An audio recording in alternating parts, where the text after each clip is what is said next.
Sahabat Hikmah, masih ada rekomendasi menu nikmat untuk menemani buka puasa kalian nih. Kita akan mengolah makaroni menjadi cupcake. Rasanya yang unik pasti bikin puasa kalian jadi lebih beda deh. Cara membuatnya pun mudah. Kita hias makaroni cupcake-nya dan siap untuk disantap di waktu berbuka puasa.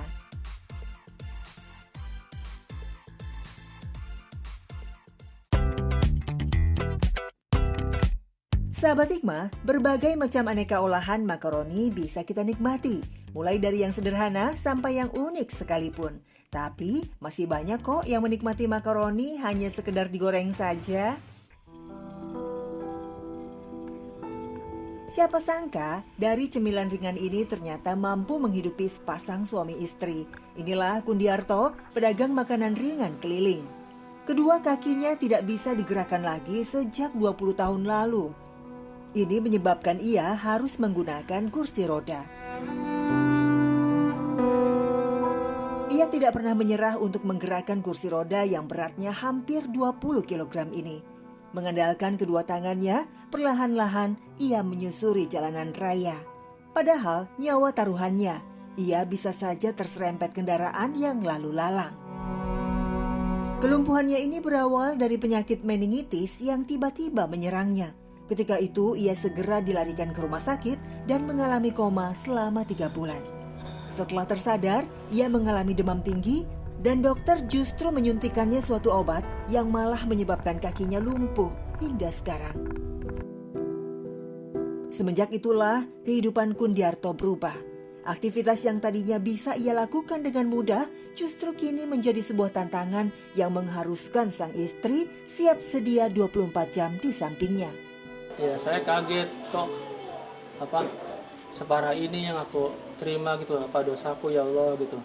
Akhirnya saya pasrah aja dah, di rumah aja gitu, baca Al-Quran segala macam, tobat gitu. Alhamdulillah Allah berikan semangat sampai sekarang. Enggak, saya udah pasrah aja, saya bersangka baik aja pada Allah.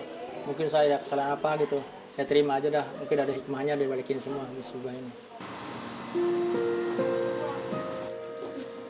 Di kontrakannya yang sederhana ini, Kundiarto dan istri tinggal. Tanpa dikaruniai seorang anak pun, mereka melalui hari-hari hanya berdua saja. Sebagai istri yang patuh dan sangat sayang pada suaminya, Ati melakukan semua pekerjaan rumah dengan ulet.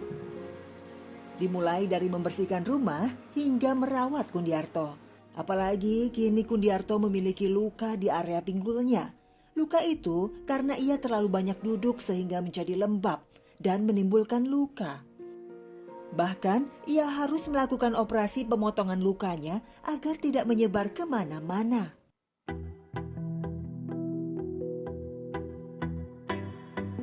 Di pagi hari, Ati selalu menyiapkan dagangan terlebih dahulu. Berbagai makanan ringan ia buat sendiri untuk dijual sang suami. Seperti makaroni dan kacang yang satu ini. Makaroni cukup digoreng hingga mengembang kemudian diberi garam agar gurih. Sedangkan kacang harus dicuci bersih terlebih dahulu, baru digoreng dan diberi bumbu. Terakhir kita bungkus satu persatu.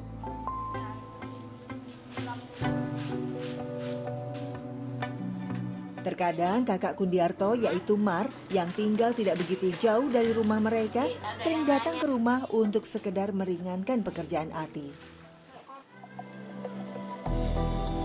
Tidak mudah bagi Ati merawat sang suami. Apalagi ketika Kundiarto hendak berangkat kerja. Ati dengan susah payah membantu Kundiarto agar bisa duduk di kursi rodanya. Menggunakan tumpukan bantal dan tangga, Kundiarto menarik badannya dengan sekuat tenaga. Belum lagi jika badan Kundiarto sering terbentur tangga yang menyebabkan lebam. Berbeda dengan hari biasanya, di bulan Ramadan Kundiarto terpaksa berdagang hanya dari selepas asar hingga menjelang maghrib saja. Karena kalau pagi dan siang hari tidak akan ada yang membeli dagangannya. Makanan dan minuman yang ia jual hanya berkisar 2.000 sampai 10.000 rupiah saja. Bahkan dalam sehari mendapatkan 50.000 rupiah pun rasanya mustahil. Meski begitu, ia tidak pernah menyerah untuk terus mencari rezeki dan selalu memohon doa kepada Yang Maha Kuasa agar diberikan kelancaran dan keberkahan. Ia selalu menyempatkan sholat di tengah dagang dengan berbekal air wudhu di dalam botol. Ya pengaruh sih, pengaruh memang. Waktunya habis asar sampai maghrib. Terus orang-orang juga nyarinya juga yang adem-adem, nyari es buah segala macam. Kalau saya kan ini anak-anak, jadi nggak begitu tertarik. Ya gimana lagi dah, Pak. Dari Allah ya, saya takdir aja dah, pasrah. Panas matahari dan debu jalanan tidak ia hiraukan. Ini sudah menjadi makanannya sehari-hari. Di jalanan pun seringkali ia kesusahan jika ada sesuatu yang menghalangi rodanya. Apalagi kalau melewati polisi tidur yang begitu besar. Tak jarang ia meminta tolong kepada orang-orang yang ditemuinya. Ya saya kalau zaman-zaman masa kemasan saya melihat teman-teman saya di STM, kok dia udah maju-maju, ada yang jadi manajer, ada yang jadi karyawan. Saya begini ya, habisnya gimana lagi ya? Allah sudah kasih, takdir saya begini, mau diapakan lagi gitu. Jadi saya merubah sendiri. Kan ada ayatnya, sesungguhnya Allah tidak merubah nasib suatu kaum kalau dia mau merubahnya sendiri. Jadi saya berusaha nih mau merubah nasib sendiri. Sahabat, dikisahkan bahwa Rasulullah SAW pernah bercerita, wanita yang pertama kali menghuni surga ialah Ummu Mutiyah. Ia seorang istri solehah yang begitu taat pada suaminya. Suatu hari Fatimah Az-Zahra berkunjung ke rumah Mutiyah dengan membawa kedua putranya. Tapi Mutiyah menolak membukakan pintu karena ia belum meminta izin pada suaminya untuk menerima tamu laki-laki. Padahal ketika itu Hasan dan Husain masih anak-anak. Tidak menyerah, Fatimah tetap datang kembali pada hari lain dan diterima baik oleh Mutiyah.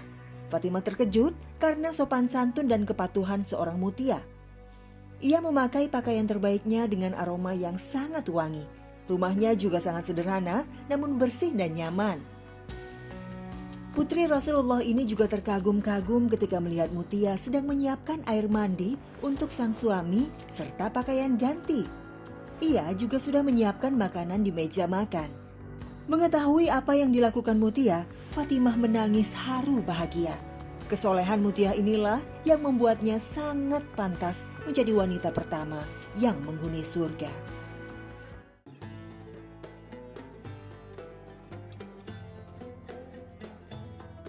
Bulan Ramadan juga bulan membentuk visi keluarga berjamaah. Disitulah suami istri saling menguatkan atau orang tua dan anak. Dalam rumah tangga selalu ada ujian-ujian kesulitan. Ada yang diuji dengan perilaku pasangan, ada yang diuji karena kesusahan ekonomi, atau ada juga yang diuji karena urusan anak. Rasulullah SAW memberikan arahan yang sangat menarik di sini. La yafraq mu'minun mu'minah idza kariha minha khuluqan radhiya minha akhar. Janganlah seorang mukmin marah, mengecewakan, membuat terluka seorang mukminah, maksudnya istrinya. Jika dia tidak suka dengan satu perbuatannya, maka pasti ada perbuatan yang lain yang dia sukai. Hadis ini adalah trik yang sangat kuat bagaimana kita berfokus kepada hal-hal positif dari pasangan sehingga kita dapat menaklukkan bersama kesulitan-kesulitan dalam keluarga. Semoga pertemuan hari ini mengokohkan kembali bangunan keluarga yang berjamaah, menggali hikmah, menuai berkah. Assalamualaikum warahmatullahi wabarakatuh.